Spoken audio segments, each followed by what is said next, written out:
thin wood shelf was bowing in the center from the weight of nearly a dozen massive trophies that read, Big Dog. I was relieved to spot a few familiar pieces of equipment. A ski erg, a cable machine, a bench press setup, a rack of dumbbells. Past the squat rack was a row of wooden boxes, each slightly taller than the last, and in front of them, a field of perfectly round concrete balls, spray-painted with their weight, 90, 110, 150 pounds, well into the 300s.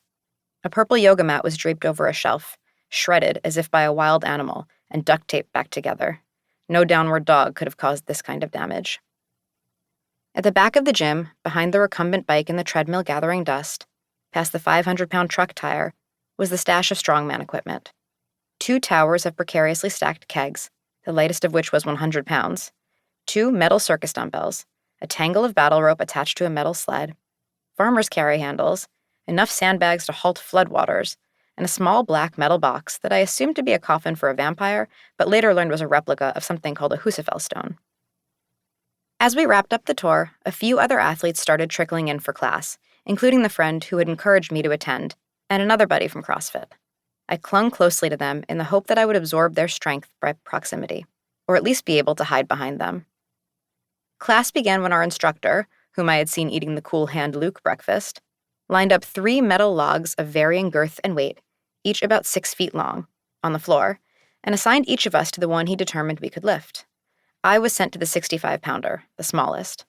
After watching the more seasoned athletes take their turns, I grasped the basics of the movement. I bent down, placed my hands into the 2 cutouts in the log, and gripped the 2 handles inside. I deadlifted the log to my thighs, hinged at my hips, and pulled it into my waist, then stood up with as much power as I could muster, rolling the bar over my chest and up to my neck, where it forced my head back and nestled on top of my shoulders and against my throat. I gave a quick dip of my knees and pressed it overhead, arms straight up, elbows locked out, nailing the lift. My entire body was shaking with a cocktail of nerves, adrenaline, and the bulletproof-style coffee I'd chugged moments before arriving. Next, we dragged a ship anchor chain, each link weighing as much as a mini-fridge, from one end of the room to the other and back. We performed deadlifts using a thick bar called an axle, which my hands could barely wrap around. At the end of the class, the concrete balls called Atlas stones were rolled out for us to try. I stared at the 90-pound rock between my feet, too nervous to attempt the lift just yet. Instead, I watched my classmates as they smoothly plucked heavier stones from the floor and rolled them all the way up their bodies and onto their shoulders. A familiar sense of impending embarrassment and athletic inadequacy flooded back. What if I was the only one who couldn't move this thing? Would I be laughed out of the gym? I worked up the courage to try it. I reached down and began to shift the stone back and forth, slowly working my hands underneath. I tried to pull, but it seemed to be glued to the floor. When I stood up, I expected to see people snickering, but instead everyone encouraged me to try again. I reset my feet, shook out my arms, and refocused. I gripped the concrete with my forearms, and then, pressing my feet into the floor, squeezing my glutes, and bracing my core, I slowly lifted the stone from the rubber mat. First an inch, then up to my knees. I pulled the stone onto my thighs and squatted to readjust my arms, now wrapping it in a bear hug.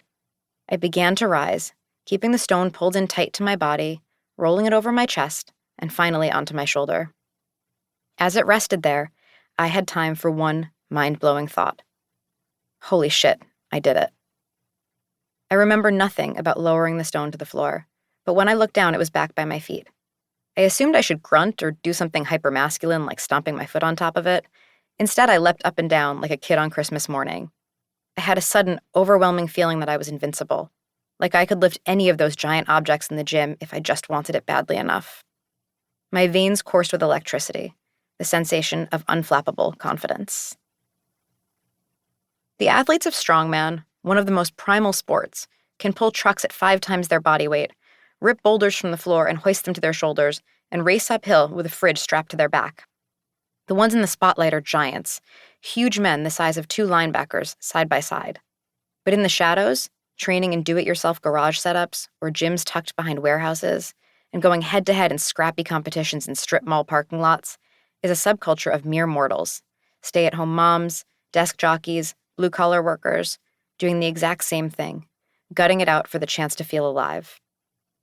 In our technology-dominated, highly automated, increasingly sedentary world, who are the people who pursue this superhuman level of strength?